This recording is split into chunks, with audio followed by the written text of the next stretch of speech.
Welcome back to another episode of the Downsizing Roadmap podcast with your hosts, Jody Roscoe and Heather Fisher.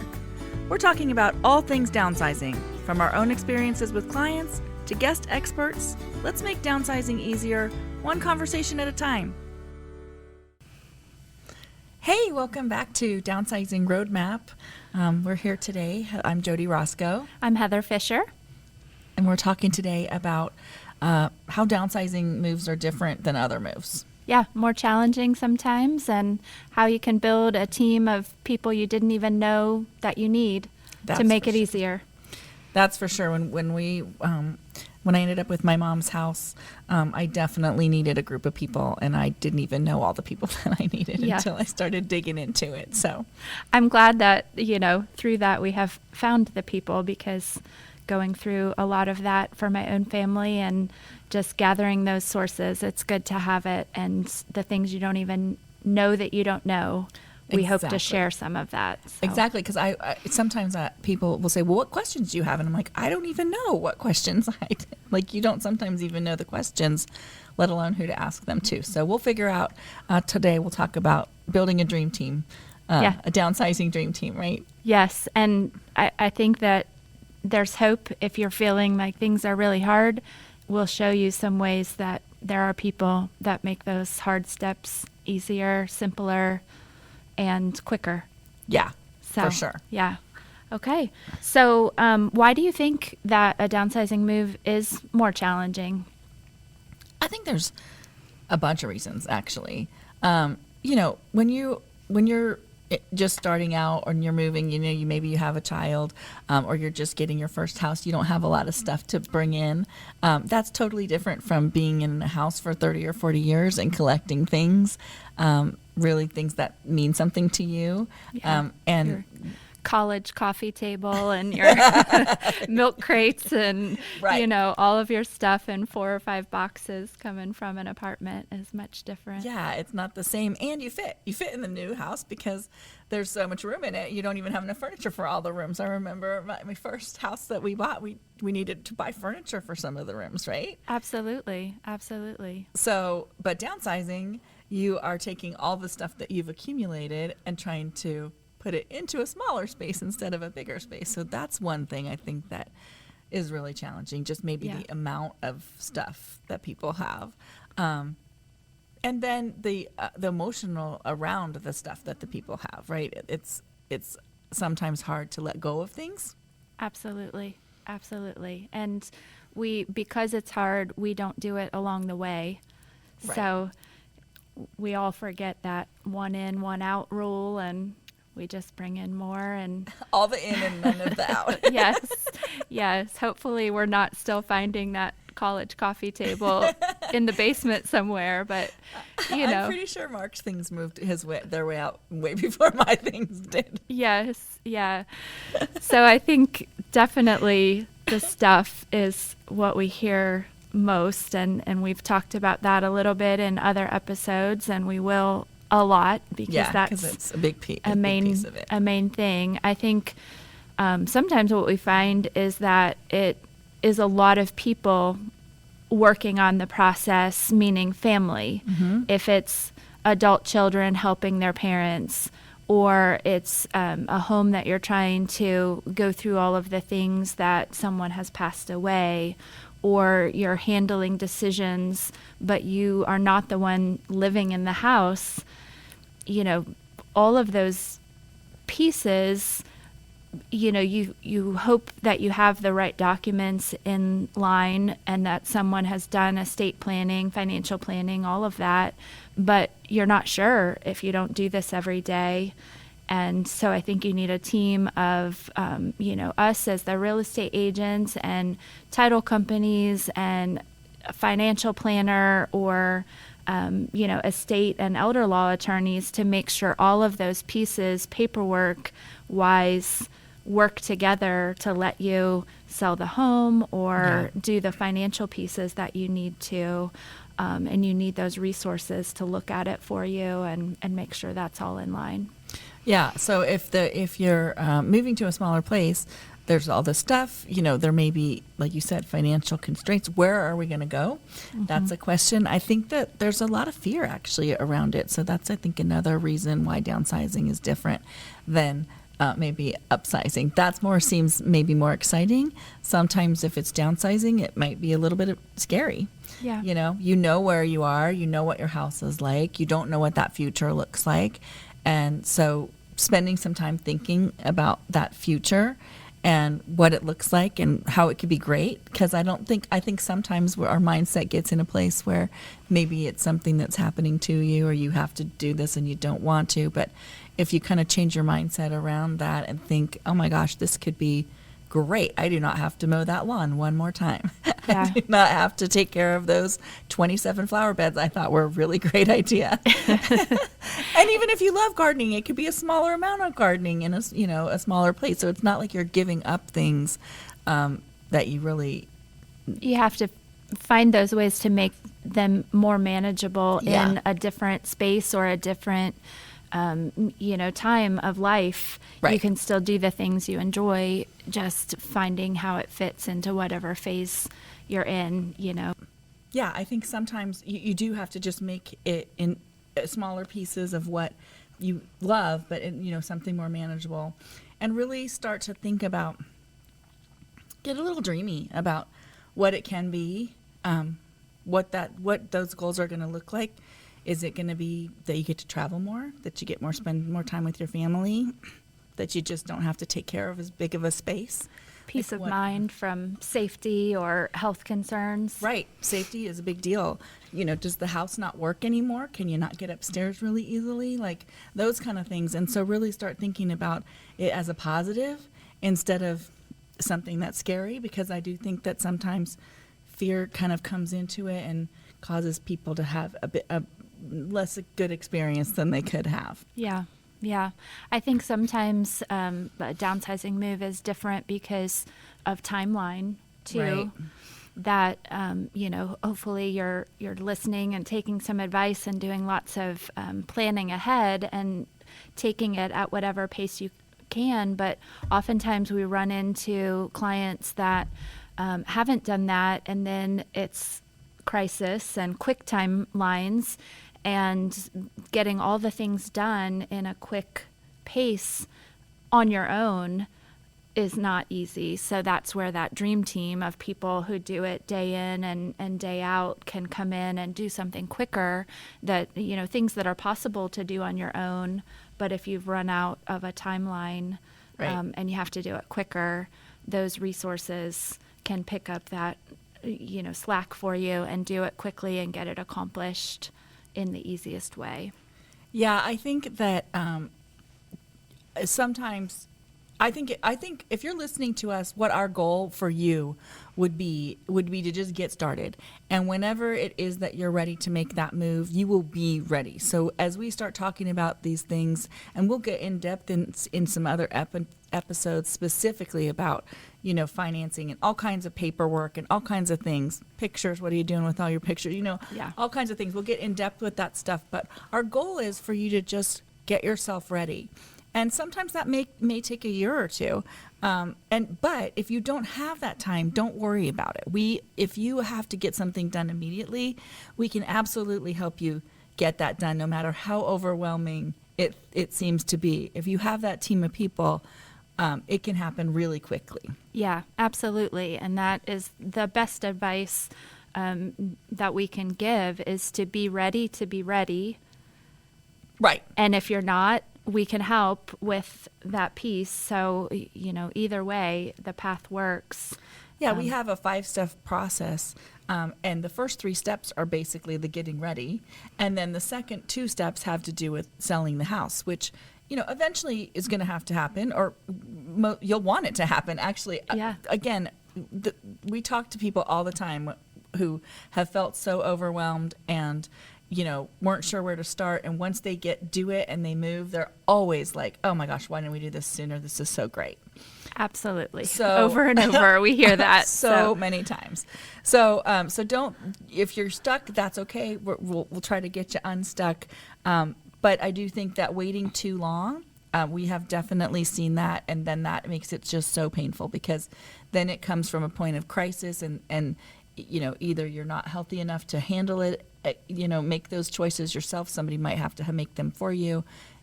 So again, we get started soon. That's what our goal of this podcast is to get you motivated to go. And if if you do that and you're ready to go, that time that you're living in your current home and haven't made a downsizing move yet is actually more enjoyable as well, because you've gotten rid of stuff to dust, and you have the freedom of your space being clean and clear, and you don't have the weight of, oh, I should fill in the blank, whatever, clean out the spare closet or go through the paperwork. You've done that. So whether you're ready to make that move or not, you have freed up time and energy and, freedom in your life where you can just enjoy your hobbies and all the things. Yeah.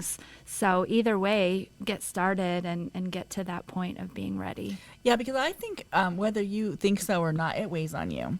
You know that you're leaving a mess for your kids, or that you are living in, in something that doesn't feel great for you. And even though you just deal with it every day, when you clean it out, it just feels so amazing. It just feels so amazing. So yeah, I think those are the reasons. I think decision fatigue can also be a little bit of a problem when you're doing downsizing, because you have so many decisions to make, not only like where you're going and what that's going to look like next, but each individual item that you're looking at in your house, is a decision, and that feels like a lot. And so I think there's a little bit of that too. Yeah.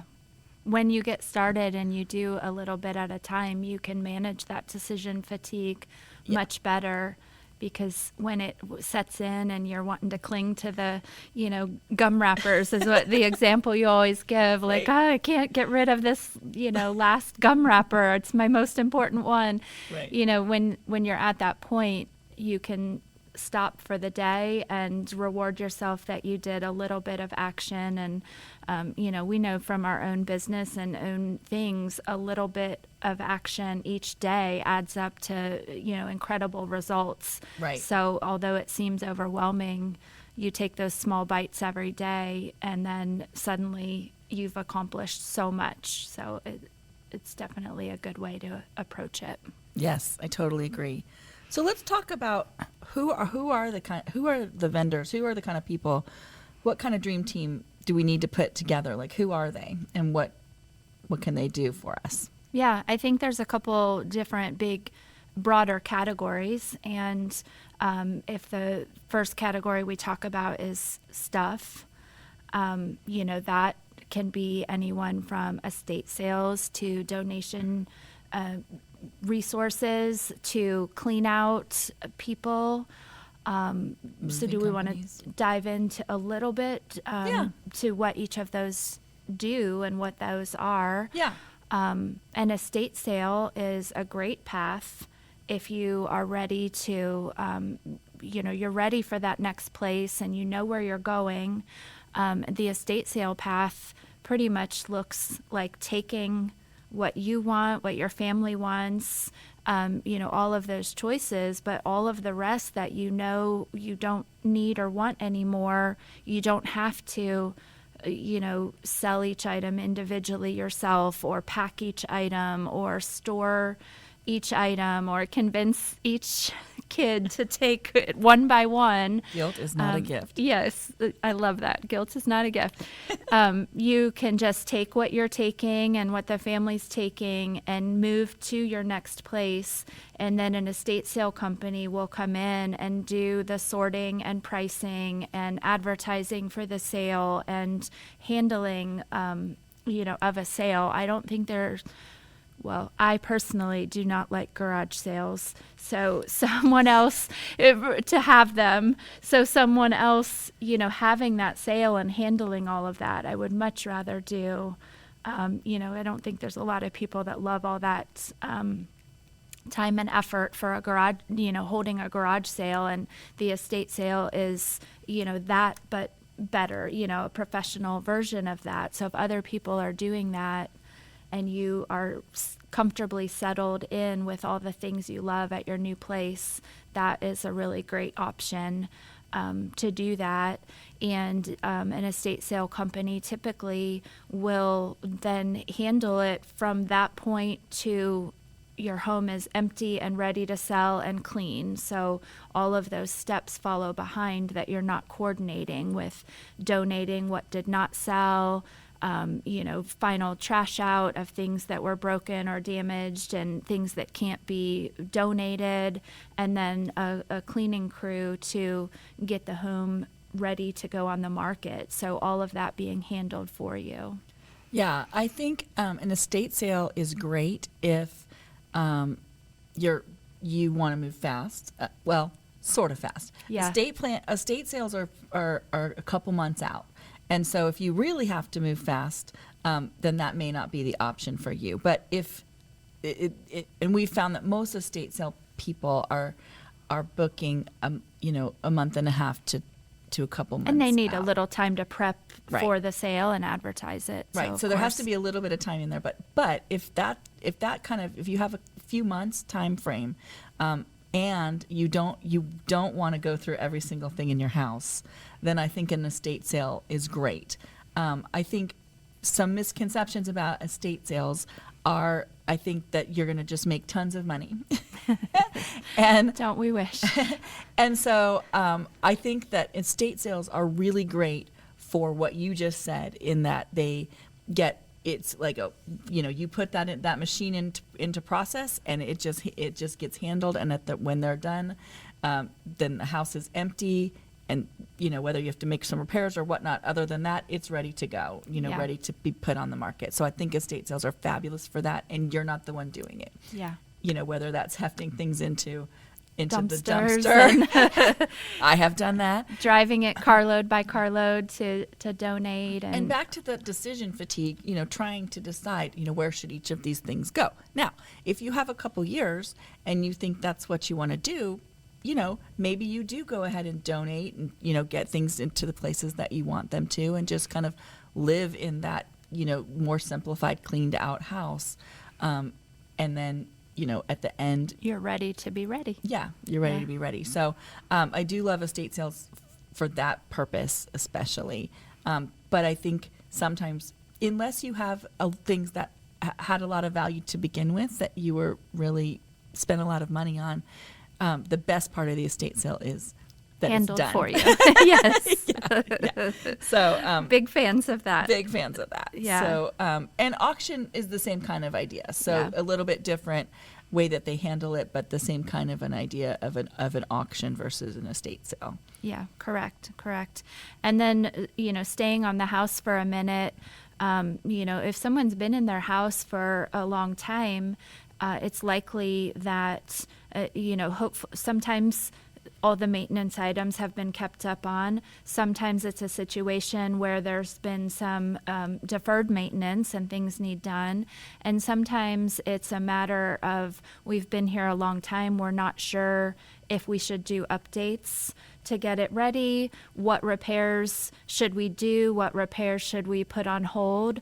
So I think, real estate agents, us, were a big part of that dream team at the front end, to get the ball rolling on any of those suggestions, so that you can make decisions that make you the most money when you sell the house, but don't spend money that you're not going to get back in return. Right. I hate it when I go to talk to somebody about selling their property and they've done things that they're just not going to get their money back from, and there's still things that need to be done that they have to do really to get the house sold.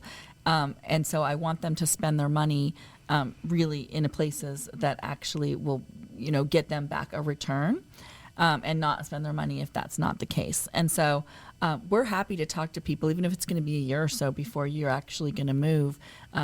Call us and we will, make a plan with you, not only help you with some of these these vendor people that, dream team people that can help you, but also talk about the house and what that plan could look like, and what absolutely would, should be done and what shouldn't be done and what doesn't need to be done. Because I just don't like to see people spend money they don't need to spend. I think more often than not, when we're talking, when we're walking through someone's home with them, more times they're surprised at what we tell them they don't need to do.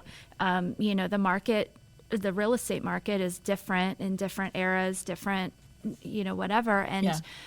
I think they're surprised maybe before we were there, they're thinking, oh, I need to totally remodel this kitchen and these Yeah. bathrooms. And that's, not the case all the time. And Right. so I think you might be pleasantly surprised that your list is shorter Yeah. after that strategy session versus what you might have imagined in your head Yeah. to get a home ready to sell down the line. Yeah.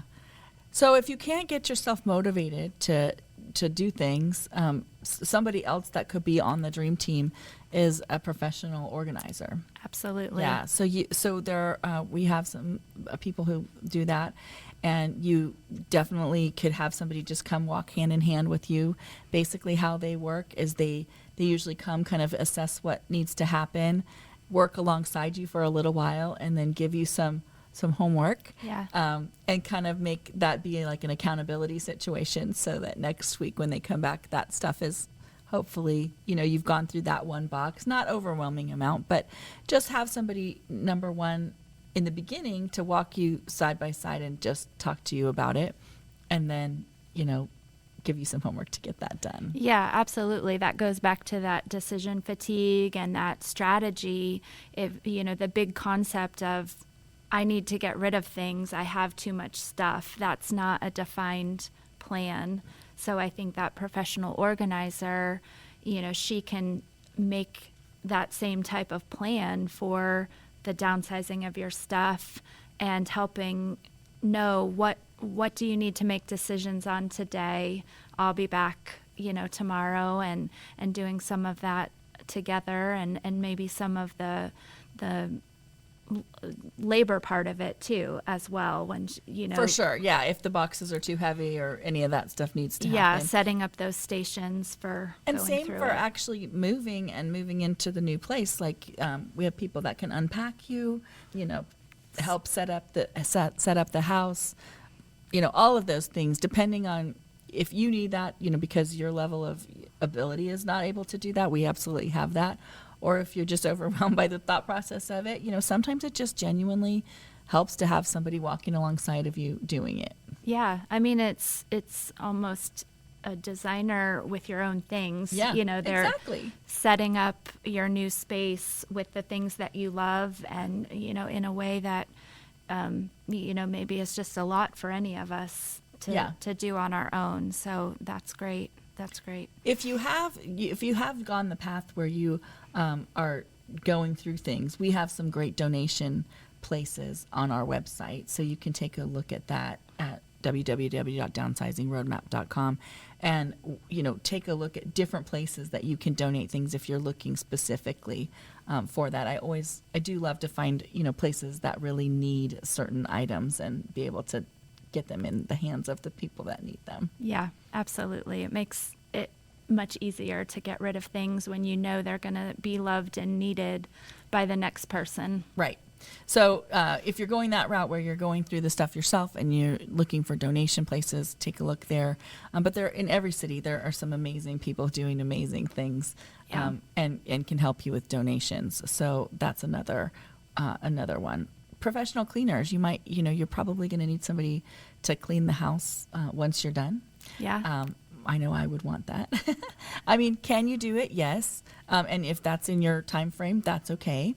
But sometimes somebody can just come in and in several hours get that house, clean. Because when you're doing that, once the house is empty, now we're cleaning baseboards and ceiling fans and blinds and Yes. all of that. Yeah. I mean, this is one of those things that any move can use this For sure.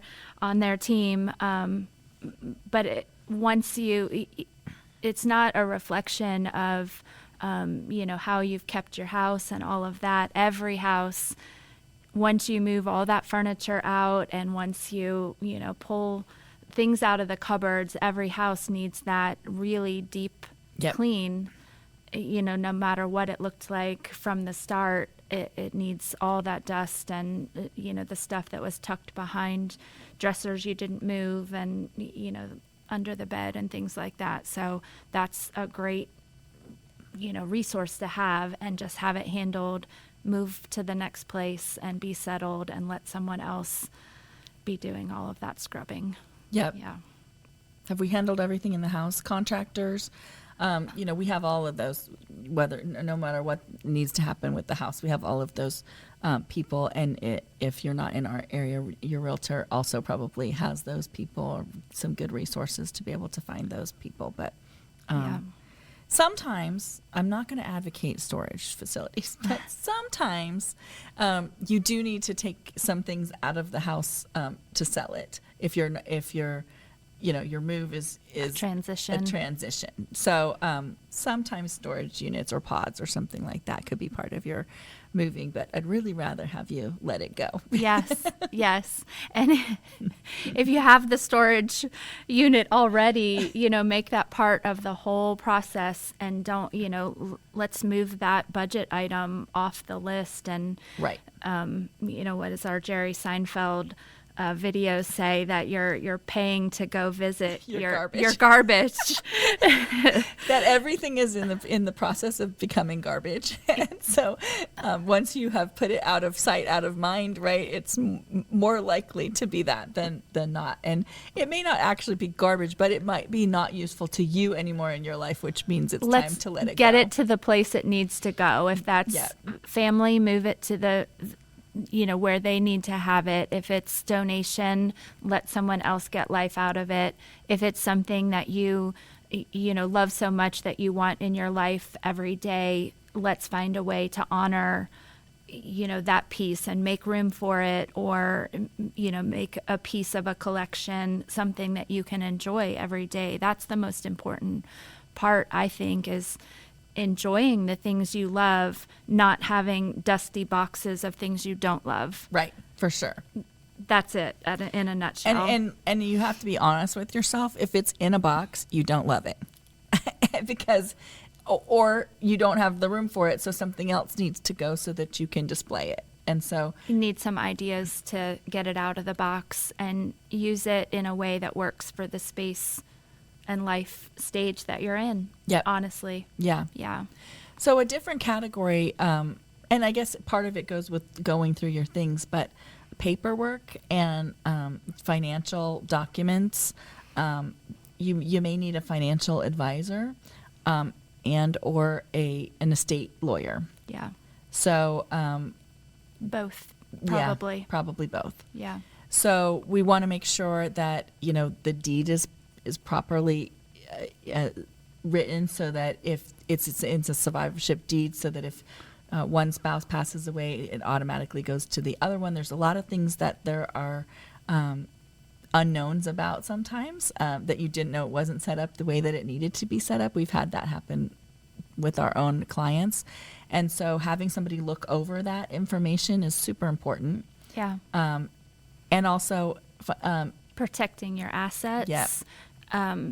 It would be wonderful if we just worked and saved our money and it was, that was the simple part of it, and we were done, and, we just knew how much we had. But I know for me personally, it can get overwhelming and confusing to just not know all of the things financial that you don't know. Laws change, policies change, everything happens. So make sure you have just someone reviewing your financial picture and all of the estate planning documents that you've done.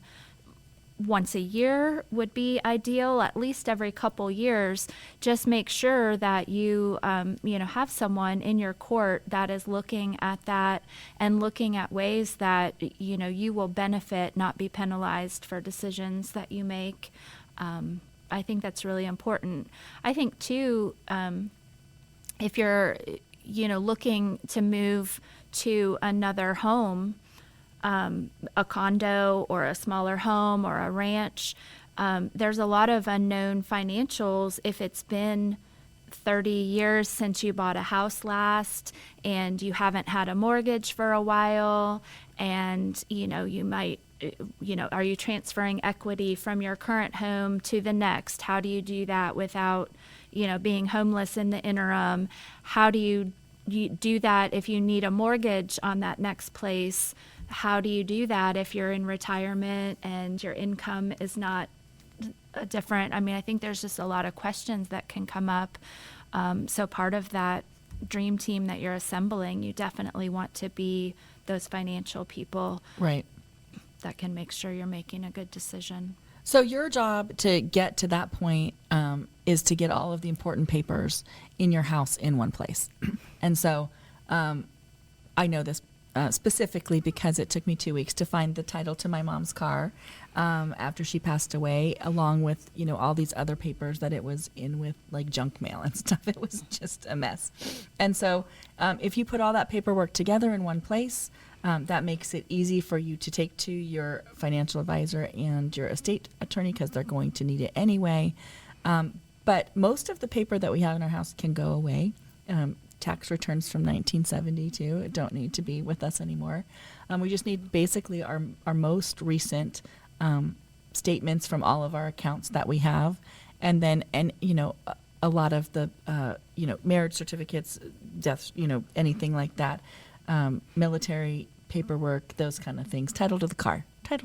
Yes, titles for anything, passwords, a list of your passwords, and I think as more and more things are electronic, just kind of a list of companies that you have credit cards with, bank accounts with, auto pay with, just basically a budget overview of where you pay things and who you pay them to. Because if someone, your spouse needs to take over handling something that you handled, or your adult kids, or anything, if someone is stepping in to help with those things, if it's all electronic, there's not a stack of mail to go through and look at what bills are coming in. So make sure those email passwords so someone can see what's coming in. If it's done by email, or, logins and passwords to those accounts, that would be critical to the financial picture. Make sure that they're all in one place, that someone trusted knows where they are. And the other thing that you need is you need to write down your password to your phone. If you have your phone password, a code to open your phone, you need that, because I found out the hard way that if you try to change the password on one because you don't know it, like for example, you're trying to look at their utility bill or whatever, then they will send a email security code to the phone. And if you don't know the code for the phone, then you can't get the security code to change the password. So it's a whole thing. But circle of frustration, yes, for sure. So make sure that you put all that information in one place. As you're cleaning out your things, you don't need any of your old magazines or any of those things. All that can be found on Google, but just important paperwork all in one place. And we'll do an episode on paperwork because it's a big deal. Yeah, a deep dive is needed for sure. But back to that, be ready. If a crisis situation comes up, minor or major, if you need all of that suddenly because someone's in the hospital or someone is something has changed, when you have it all in one spot, everything is easier. Yeah. And you're not like, I think it's in one of these 12 file cabinets, let me look. In moments of that, when you're ready to do something else and you need that paperwork, you don't have time to dig through. So do that early, have it organized. Totally agree. That would have made my life so much easier. I think the last section is where you're going next. And so if you're going to a condo or a small house, then it's the realtor. It's us, that can help you. If you're thinking about maybe independent living or something like that, there are some really great resources. People who do that for free will know all of the different places and what amenities they offer financially, what that looks like. They have a wealth of information. And I think that they are well worth seeking out because, number one, it is free to you. But that is an overwhelming thought process of where would I pick. And so I think those people would be a really huge asset to the dream team. Yeah, that process usually looks like just having a consultation over the phone most of the time with that placement advisor, and they're going to ask for, what are all of the things? What stage are we at? Do you need just independent living? Are we at assisted living? Are we looking for a continuum of care community where, that it is something on the horizon and we want to make sure that there's not a second move involved. Right. The financial picture, and then most importantly, your hobbies, your social, Right. How much social activities do you want, the amenities, and there are a lot of great amenities out there available, especially in the independent living communities. They're beautiful, and you have just so much at your fingertips to meet new friends and have things to do and all of that. So that consultation would be which pieces, what stage are we at, which pieces are most important, and where can you afford with your financial picture to be and get all of those, and then giving 3 or 4 of the best options so you're not overwhelmed by a Google search result of here's every place within 50 miles. Right.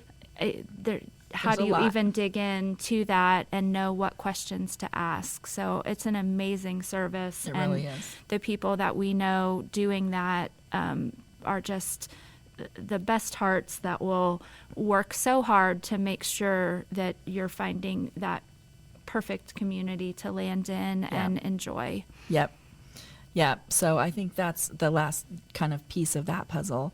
So if you need help putting together a dream team, that's something that we do as part of our downsizing for people that come and sell their house with us. Our job, our part of it is to sell the house, but we put together all of the rest of it with you as a plan and connect you with the people that you need to be connected with. So, I wish I'd known some of these people existed. Yeah, we had a quote, we try to have a quote each time, and I think this one is perfect for this idea of having a team of people around you. But the quote is from Helen Keller: "Alone we can do so little, together we can do so much."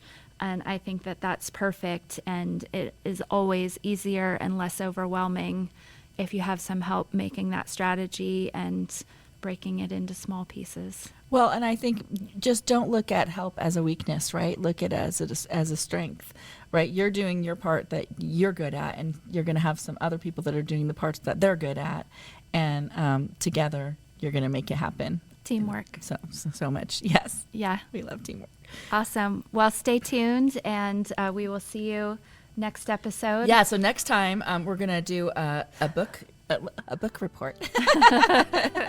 I feel like I'm in the 4th grade again. Yes. We're going to do a deep dive into a book called Keep the Memories, Lose the Stuff by Matt Paxton. Love it. Yep. He had 20 years of experience in downsizing. He was on the TV show Hoarders, and now he has his own TV show called Legacy List and PBS. But his book, Keep the Memories, Lose the Stuff, has some really, really great things. So we're going to talk all about his thoughts on downsizing next time. Awesome. We will see you then. Thanks for joining us. Thanks for joining us on the Downsizing Roadmap podcast. If you found this episode helpful, be sure to subscribe, leave us a review, and share it with someone who might need a little downsizing inspiration. Have questions or ideas for future episodes? Reach out to us on our website, www.downsizingroadmap.com.